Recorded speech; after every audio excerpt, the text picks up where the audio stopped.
Energy mass relationship यानी कि E=mc², इस इक्वेशन के बारे में हम सब काफ़ी कुछ जानते हैं, जैसे कि कैसे एनर्जी को मास में बदला जा सकता है और कैसे मास को एनर्जी में बदला जा सकता है और कैसे यह इक्वेशन हमारी फिजिक्स में कितना इम्पोर्टेंट रोल प्ले करती है।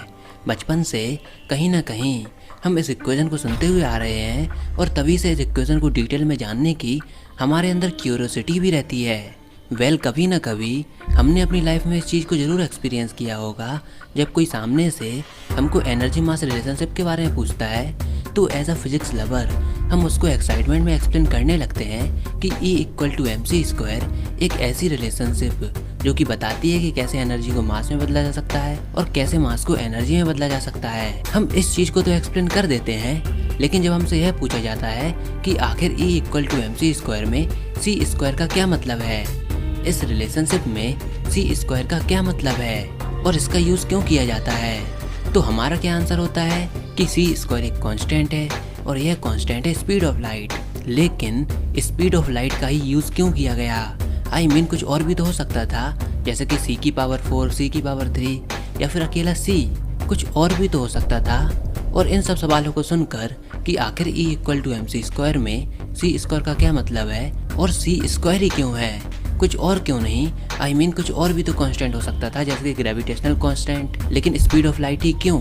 तो जो कोई भी हमसे यह सवाल पूछता है वह हमसे कहता है कि आप इसको फाइंड करके आइए। मेरे टीचर ने भी मुझसे यही सेम सवाल पूछा था, लेकिन मैं उसका आंसर फाइंड नहीं कर पाया, और जब मैंने यही सेम सवाल अपने टीचर से पूछा तो उन्होंने मुझको इसका आंसर नहीं दिया। और आई थिंक यही सेम सवाल किसी न किसी ने आपसे ज़रूर पूछा होगा और शायद आप भी इसका जवाब नहीं दे पाए होंगे। वैसे आपने YouTube पर काफ़ी सारी वीडियोस देखी होंगी E=mc² के ऊपर, लेकिन आप बताइए कि उन वीडियोस में कितनी ऐसी वीडियोस हैं जिसमें आपको यह एक्सप्लेन किया गया हो कि c² का क्या मतलब है और c² का ही क्यों यूज़ किया गया। हम सब यह तो एक्सप्लेन कर देते हैं कि E=mc² क्या है, लेकिन हमें यह एक्सप्लेन नहीं कर पाते कि आखिर c² का क्या मतलब है, इसका क्यों यूज़ किया गया, क्या उसकी जगह पर कोई और कांस्टेंट यूज़ हो सकता था। तो आज की इस वीडियो में हम यही जानेंगे, तो चलिए स्टार्ट करते हैं। दरअसल इस क्वेश्चन के दो पार्ट हैं। पहला पार्ट E=mc² में c² यानी कि वेलोसिटी के फैक्टर का ही क्यों स्क्वायर किया गया, और दूसरा पार्ट कि वह वेलोसिटी केवल स्पीड ऑफ लाइट ही क्यों है, कोई और क्यों नहीं।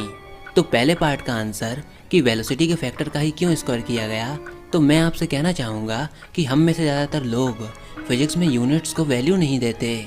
जैसे चलिए E=mc² को देखिए, यहाँ पर E एनर्जी है, m यानी कि मास जिसकी यूनिट होती है किलोग्राम, c यहाँ पर स्पीड है जिसकी यूनिट होती है मीटर पर सेकंड, लेकिन यहाँ पर c² है तो उसकी यूनिट क्या होगी, मीटर² पर सेकंड², यानी कि टोटल एनर्जी की यूनिट क्या हुई, किलोग्राम/मीटर² पर सेकंड²। अब इसको आप ध्यान से नोट कर लीजिए, यह तो बात थी E=mc² की।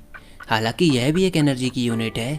अब क्या एक ही तरीके की एनर्जी होती है? जी नहीं, बिल्कुल नहीं। तो चलिए हम दूसरी एनर्जी को लेते हैं। मान लीजिए काइनेटिक एनर्जी। काइनेटिक एनर्जी का फॉर्मूला होता है ½mv²।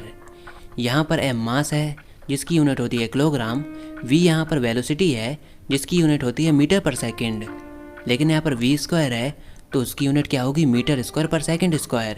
अब हम टोटल काइनेटिक एनर्जी की यूनिट को देखेंगे तो उसकी यूनिट क्या होगी, किलोग्राम/मीटर² पर सेकंड²। और ये क्या हुआ, यह तो बिल्कुल वैसी ही यूनिट है जैसी एनर्जी की यूनिट हमने E=mc² में कैलकुलेट की थी। चलिए इसको भी आप नोट कर लीजिए। अब हम एक और टाइप की एनर्जी को देखते हैं, जैसे मान लीजिए पोटेंशियल एनर्जी। पोटेंशियल एनर्जी का फॉर्मूला होता है mass into gravity into height. Mass की यूनिट होती है किलोग्राम, ग्रेविटी यहाँ पर स्मॉल g है जो कि होता है एक्सेलरेशन ड्यू टू ग्रेविटी, और इसकी यूनिट होती है मीटर/सेकंड²। हाइट की यूनिट होती है मीटर, तो अब टोटल पोटेंशियल एनर्जी की यूनिट क्या हुई, किलोग्राम/मीटर² पर सेकंड²। और यह क्या, यह तो बिल्कुल वैसी ही यूनिट है जैसी काइनेटिक एनर्जी की हमने कैलकुलेट की थी, और बिल्कुल वैसी ही यूनिट है जैसी हमने E=mc² में कैलकुलेट की थी। तो आई थिंक अब आपको थोड़ा थोड़ा क्लियर हो रहा होगा कि वेलोसिटी का स्क्वायर यानी कि c² का ही यूज़ क्यों किया गया। तो यानी कि फिजिक्स में कोई भी फॉर्मूला एनर्जी के टर्म्स में लिखा हुआ हो तो उसमें मास और किसी स्पीड की यूनिट का स्क्वायर जरूर मौजूद होगा।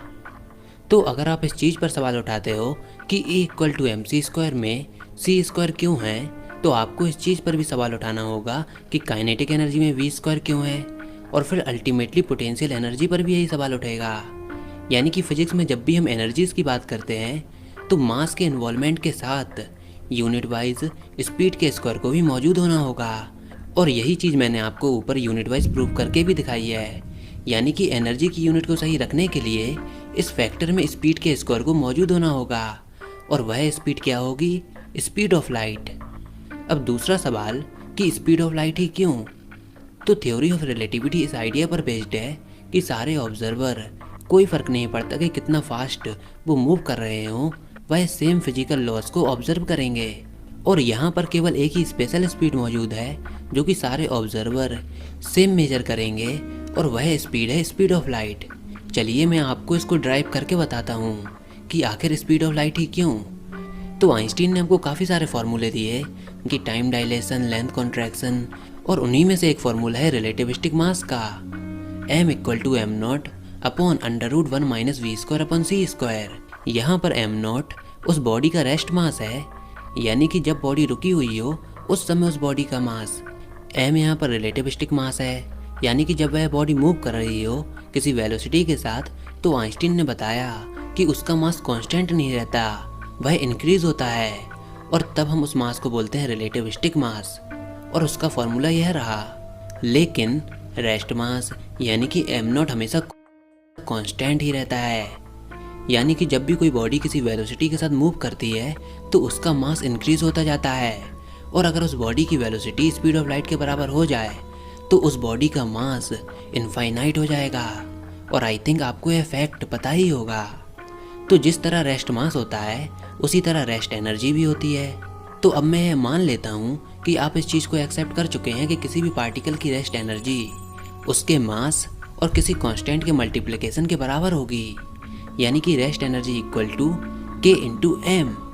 अब यहाँ पर के एक कांस्टेंट है जिसकी वैल्यू कुछ भी हो सकती है, आई मीन कुछ भी, जरूरी नहीं कि वह स्पीड ऑफ लाइट हो, जो चाहे वो ले सकते हो, जैसे कि gravitational constant, speed of light, या फिर कोई भी रैंडम वेलोसिटी, या फिर स्पीड ऑफ लाइट से भी ज़्यादा वेलोसिटी, कुछ भी हो सकती है। क्योंकि आप लोगों का यह सवाल था कि स्पीड ऑफ लाइट ही क्यों, तो हम यह मान लेते हैं कि वह वेलोसिटी स्पीड ऑफ लाइट नहीं है, कुछ भी वेलोसिटी है, मान लीजिए स्पीड ऑफ लाइट से 10 गुना ज़्यादा वेलोसिटी है, और इसी वजह से हमने इसको कांस्टेंट के का नाम दिया है। तो अब हमको बस केवल यह फाइंड करना है कि आखिर के की वैल्यू क्या है। तो अब हमको यह मालूम है कि जब भी पार्टिकल स्पीड ऑफ लाइट से काफ़ी स्लो मूव कर रहा हो तो उसकी काइनेटिक एनर्जी होती है हाफ एम वी स्क्वायर। तो अब पार्टिकल की टोटल एनर्जी कितनी होगी? उसकी rest energy plus kinetic energy. बिल्कुल सिंपल सा लॉजिक है, जैसे कि क्लासिकल फिजिक्स में हम कैलकुलेट करते हैं total energy E equal to sum of potential energy plus kinetic energy, वैसे ही रिलेटिविटी में टोटल एनर्जी बराबर होती है kinetic energy plus rest mass energy. यानी कि जब पार्टिकल रुका हुआ हो उस समय उसकी एनर्जी प्लस जब पार्टिकल मूव कर रहा हो उस समय उसकी एनर्जी, यानी कि टोटल एनर्जी कितनी होगी? Rest mass energy plus kinetic energy. अब थ्योरी ऑफ रिलेटिविटी हमको क्या कहती है कि यह टोटल एनर्जी एक फैक्टर के प्रोपोर्शनल होगी, और इस फैक्टर को हम बोलते हैं गामा। गामा की वैल्यू होती है 1 upon under root 1 minus V square upon C square, और यह फैक्टर हमको रिलेटिविटी की हर एक इक्वेशन में देखने को मिलता है, भले ही वो लेंथ कॉन्ट्रैक्शन की हो, टाइम डायलेशन की हो, या फिर रिलेटिविस्टिक मास वाली हो, जिसको हमने ऊपर वाली इक्वेशन में देखा था। तो टोटल एनर्जी में भी हमको इस फैक्टर से मल्टीप्लाई करना होगा। तो अब टोटल एनर्जी क्या होगी? गामा के इंटू एम। तो जब भी वेलोसिटी 0 होगी, यानी कि जब पार्टिकल रुका हुआ होगा, तो उस समय गामा की वैल्यू 1 हो जाएगी, और उस समय टोटल एनर्जी बराबर होगी रेस्ट मास एनर्जी के, यानी कि के इंटू एम के। लेकिन जब वेलोसिटी की वैल्यू स्पीड ऑफ लाइट के कंपैरिजन में काफ़ी कम है, 0 नहीं है लेकिन काफ़ी कम है, उस समय V square upon C square की वैल्यू 1 से काफ़ी कम होगी। और इस कंडीशन में हम एक फार्मूला यूज़ करते हैं 1 अपॉन अंडर रूट 1 माइनस ई, और यह अप्रॉक्सीमेटली इक्वल होता है 1 प्लस ई अपॉन 2 के। दरअसल यह फार्मूला टेलर सीरीज के एक्सपेंशन से आया है।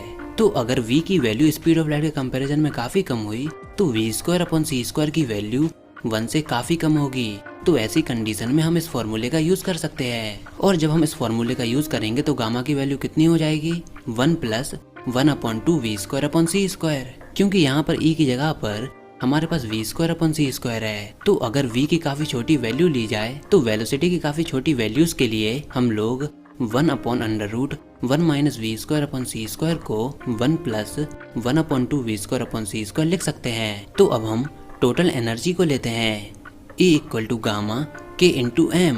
अब गामा की जगह पर हम लोग लिख देते हैं 1 + 1/2v²/c²। तो अब टोटल एनर्जी बराबर होगी ब्रैकेट के अंदर 1 + 1/2v²/c² k × m। अब हम ब्रैकेट के अंदर k × m का मल्टीप्लाई करा देंगे तो टोटल एनर्जी कितनी होगी, km + k/c² ½mv²। तो अब आपको इस रिलेशन में ½ यानी कि काइनेटिक एनर्जी का फॉर्मूला दिख रहा होगा, लेकिन उसके संग k/c² की भी वैल्यू है।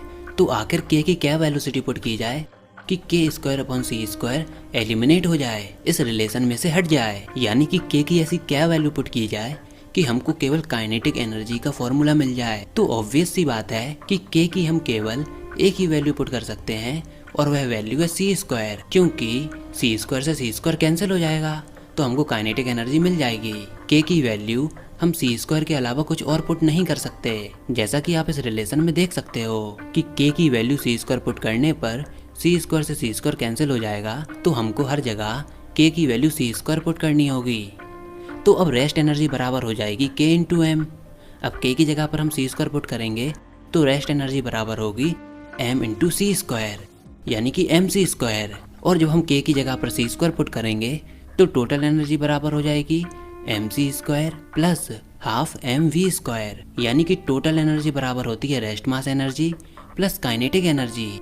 मैं यहाँ पर आपको एक छोटी सी बात और बता दूँ कि हमको यहाँ पर रेस्ट मास एनर्जी में m की जगह m0 का यूज़ करना चाहिए था, लेकिन अब हमने स्टार्टिंग से m का ही यूज़ किया है, तो आप इसको समझ लीजिएगा। लेकिन रेस्ट मास एनर्जी में m की जगह पर m0 आएगा, तो यानी कि हम c² की जगह कोई और कांस्टेंट पुट कर ही नहीं सकते।